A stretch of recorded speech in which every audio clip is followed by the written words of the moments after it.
హరి శివ గోవింద గోవింద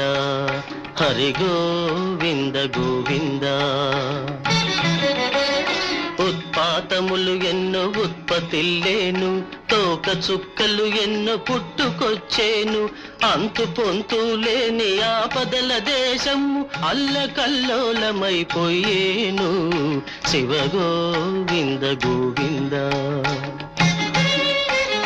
హంపిలో హనుమంతుడాగ్రహమున లేచి ఆర్భాటముగ కేక వేసేను ఆ కేకలకు జనులు వదరిపోయేరు ఆ కురాలిన ఎట్టు రాలిపోయి